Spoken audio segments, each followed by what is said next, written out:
இன்னைக்கு நம்ம red tape மிஸ்ட்ரியில திருப்பி ஒரு மறுஜன்ம கதையை பத்தி தான் பேச போறோம். இதுக்கு முன்னாடி சிவா திரிபாட்டியோட மறுஜன்ம கதையை சொல்லும் போது நீங்க எல்லாரும் ஒரு வரவேற்பை கொடுத்திருந்தீங்க. இந்த மாதிரி பல ஸ்டோரிஸ் சொல்லுங்க அப்படிங்கிற மாதிரி கேட்டிருந்தீங்க. அதனால எந்த ஒரு யூடியூப் சேனலும் வராத இன்னொரு மர்மமான மறுஜன்ம ஸ்டோரியை தான் கொண்டு வந்திருக்கேன். ஸோ அது பயங்கர ட்விஸ்ட் அண்ட் டர்ன்ஸ் ஆகும் இருக்கும். இந்த ஸ்டோரியை என் வரைக்கும் பாருங்க.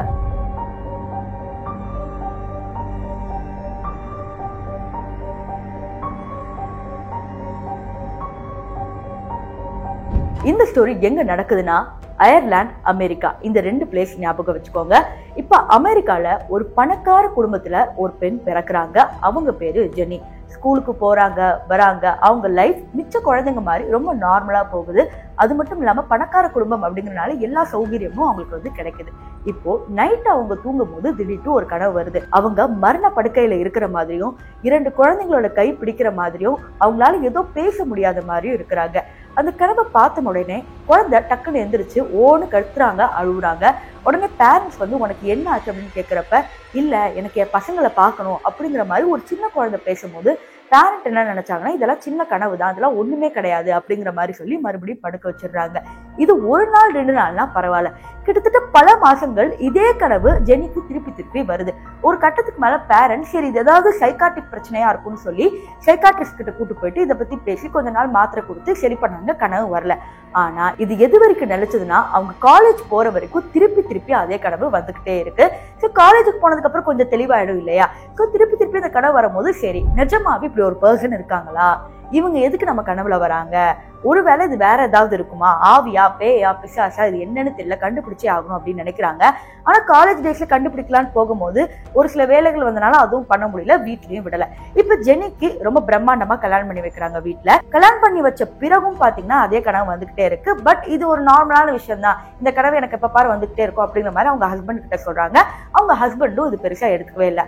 அப்புறம் ஜெனி கர்ப்பமான பிறகு அவங்க கையில ஒரு குழந்தை வரும்போதுதான் அவங்களுக்கு அந்த கனவை தாண்டி ஒரு சில விஷயங்கள் வந்து ஞாபகம் வர ஆரம்பிக்குது. வேற குழந்தைங்களோட விளையாடுறது, வேற குழந்தைங்களோட சிரிச்சு பேசுறது, அதாவது முகம் வேற மாதிரி இருந்தாலும் தானே அந்த இடத்துல இருக்கிற மாதிரி ஃபீல் ஆகுது. அவங்க குழந்தைய கையில வச்சுக்கிட்டே அழுதுட்டு இருக்காங்க. ஹஸ்பண்ட் பக்கத்துல உட்காந்து உனக்கு என்ன ஆச்சு அப்படின்னு கேட்கிறப்ப, எனக்கு அந்த கனவுல இருந்து பின்னாடி வேற மெமரிஸ் எல்லாம் வருது, எனக்கு என்னமோ இந்த கனவுல இருக்கிறது நானும் தோணுது, என் குழந்தைங்க எங்கேயோ இருக்காங்களோ தோணுது அப்படின்னு சொல்றப்ப ஹஸ்பண்டுக்கு பயங்கர ஷாக் ஆகுது.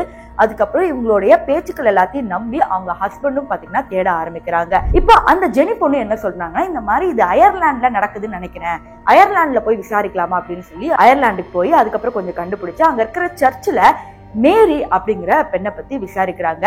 அவங்க என்ன சொல்றாங்கன்னா, சர்ச்சில் இது வந்து 1930s நடந்தது மேம். ஒரு பொண்ணு இருந்தாங்க, சின்ன வயசுல கர்ப்பமானாங்க, 2 குழந்தைங்க இருந்தது, அவங்க அப்படியே வந்து குழந்தை பெற்றோடனே இறந்து போயிட்டாங்க, இப்ப ஏன் அவங்கள பத்தி கேட்கறீங்க அப்படின்னு கேட்கும்போது ஜெனிக்கு பயங்கரமான ஷாக்கு.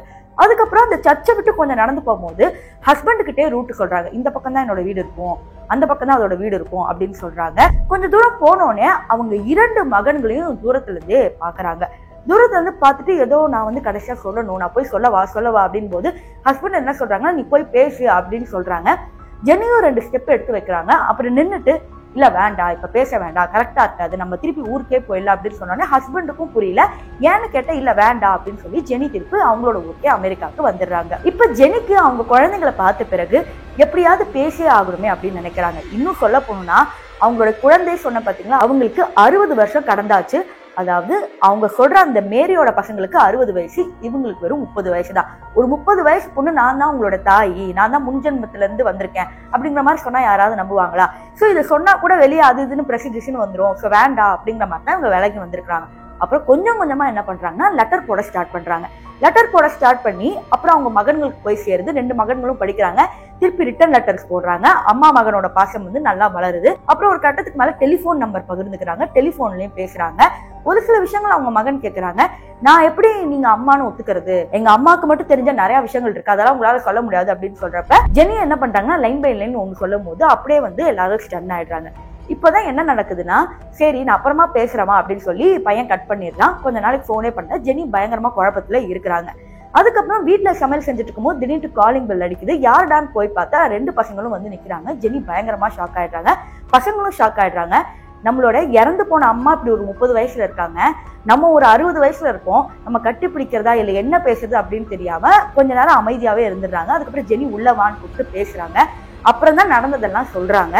சரிம்மா, நீ என்கிட்ட லெட்டர்ல எழுதும் போதே கடைசியா உங்ககிட்ட ஒண்ணு சொல்லணும்னு சொன்னேன், நீ போன்லயும் சொல்ல லெட்டர்லயும் சொல்ல, என்னம்மா என்கிட்ட சொல்லணும்னு நினைச்ச அப்படின்னு கேட்டப்ப அவங்க சொன்னது சாரி.